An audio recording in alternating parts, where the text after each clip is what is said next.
Hi, I'm Janie Dennis from the College of Brockport, the Department of Nursing, and we're in the Nursing Simulation Lab.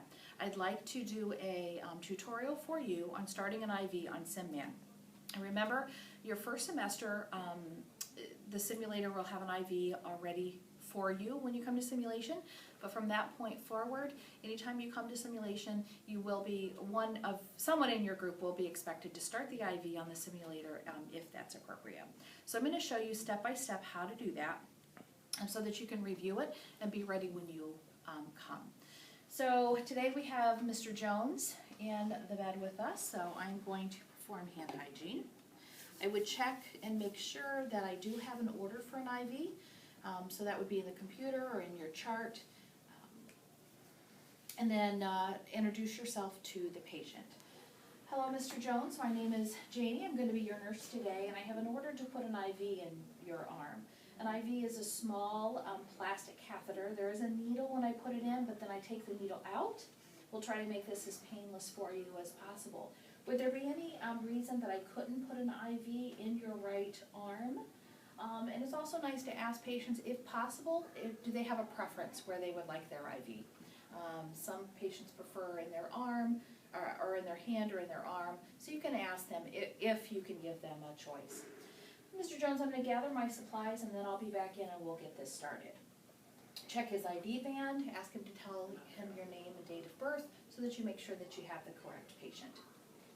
Okay, so I'm going to gather the supplies, and in our simulation room, our supplies are kept on our supply cabinet cart, and everything that you are going to need for an IV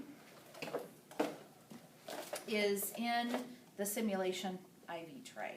So you can bring the whole tray over with you and start gathering the supplies that you need.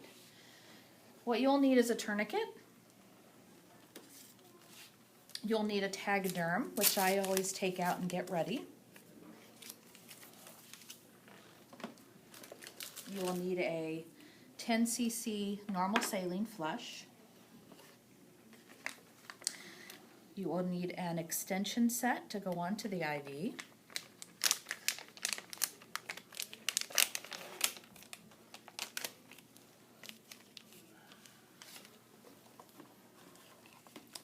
An alcohol prep pad.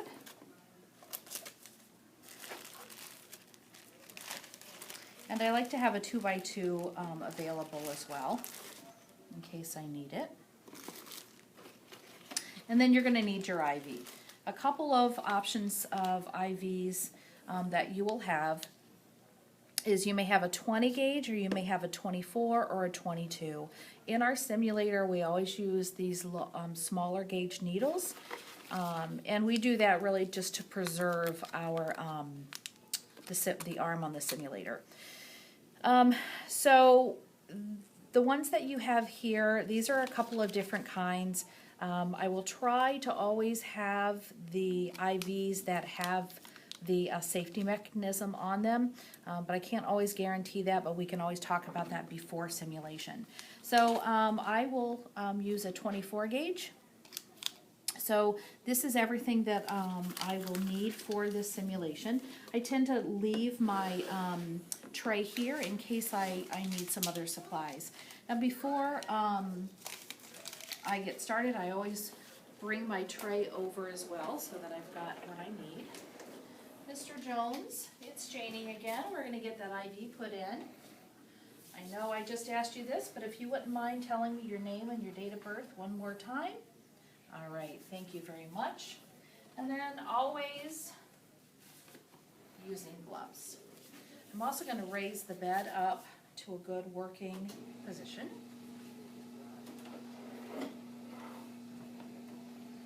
And I find it's also easier to put this side rail down so that I can get to the arm.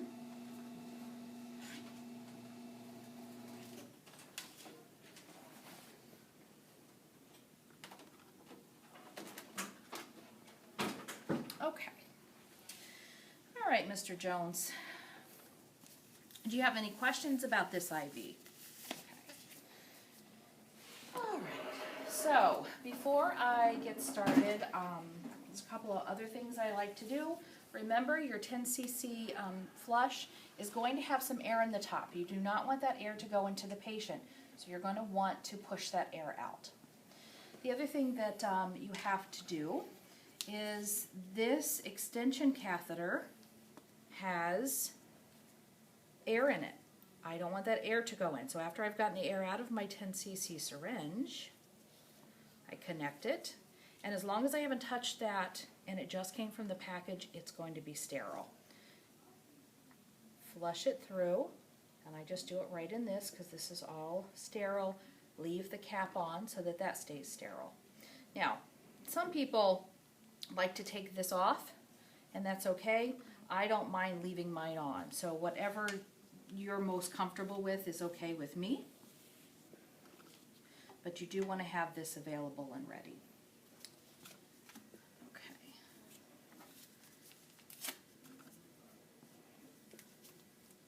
Now you're going to see people do this differently. IVs in the clinical, and that's okay as long as you're doing the principles that maintain a clean environment and patient preference. Now, the IV simulator has a pad, and in this pad, it is simulated with fake blood. And you can see that the veins are somewhat engorged. We have a little leakage here, and that shouldn't be happening during your simulation. But you've got a couple of IV options. There's also a place on here that you will notice when you put the tourniquet on. My arm's going to be in the way. But if the tourniquet goes over the right place, if we're able to get in, you should see the veins engorge and get bigger. So I'm going to release. Then I'm going to push it again. And you may or may not see those engorge. So if you can get the tourniquet on, and remember, tourniquet needs to be a quick release. So hold them like this, and on a real patient, you're going to want to do it tight. Cross it over, but only one goes under, so you only have one loop. And we do that so that when we're done with our IV, it'll be easy with one hand to reach up and release.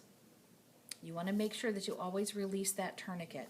You do not want to leave that tourniquet on very long.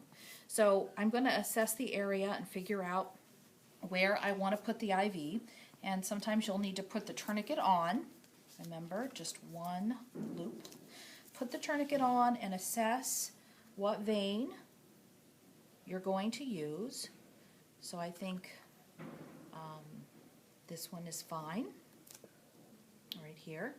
Now I'm going to release this while I get it ready because I can't leave that on for very long.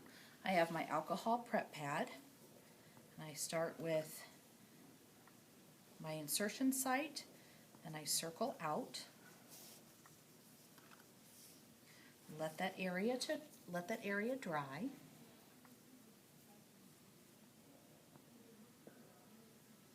And while I'm drying, I can get my IV out.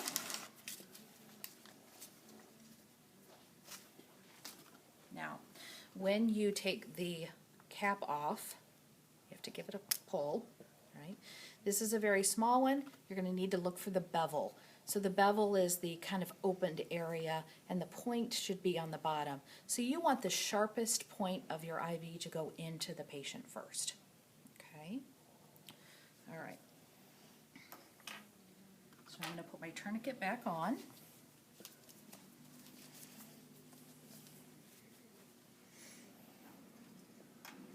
Get my IV, and I will take my finger, and if I'm on a real vein as well, I'm going to secure that vein so it doesn't move. Of course, on my simulator it doesn't move around. On a real patient it will. I will make sure that my bevel is the sharpest point going in. You're going to go into that vein. Now you may or may not get a blood flash back, especially since this is such a small needle, but I'm going to secure it with this hand and start to pull out, and now you can see that I'm getting a blood flash back. So this is the time where a 2x2 comes in very handy to put underneath here. To catch that, release this, Okay, hold on to this as you pull this out. And this is where you will use your, push that, retracts the needle. So now, take the cap off of your extension set. And this is where your patient will be bleeding. So you need to let them know that that's okay, not to be concerned about that. So I know I'm in the right place because I have a blood flashback. I want to flush now, and since I already have this connected, I can flush through, and it's flushing without any problem. Mr. Jones, is this IV hurting you at all? You'll know that it's there, but it shouldn't be painful for you. Okay, and if Mr. Jones says that he's not having any pain, that's a good thing. I'm going to take this part off. And now, the one thing that I should have had ready, and I did not, is tape. And I will make sure that some tape gets put in here. You're going to want to put a piece of tape there. You're going to want to always see the insertion site so that you can be checking for infection or drainage, and get your 2x2, your Tegaderm. Secure that. You also may want to put another piece of tape on this. I like to close this also to save my IV. I like to tape it right up like this. Now you'll notice on this I've got a place to do date, time, and my initials. So I can write on that, not on the patient, but on this, and then put it on the patient. And then the back paper pulls right off.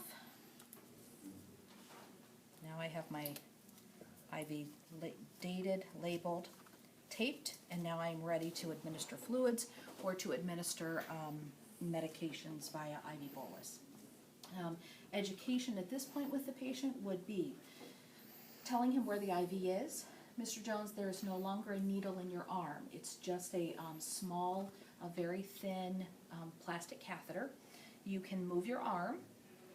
If this starts to hurt you, if it starts to itch, burn, have pain, if you see any swelling in your arm or any red streaks going up your arm, I want you to notify me immediately. Okay? So you're telling the patient what to look for, because you're going to come in and assess this IV, of course, at least every shift, but hopefully more often. But you want them to alert you as soon as possible if there's any problems with that IV. So again, review this tape, this video before your simulations so that you can be prepared, be proactive, and when an IV needs to be put in your group, volunteer. The more practice you get here, I know it's not a real patient, but it will help you later.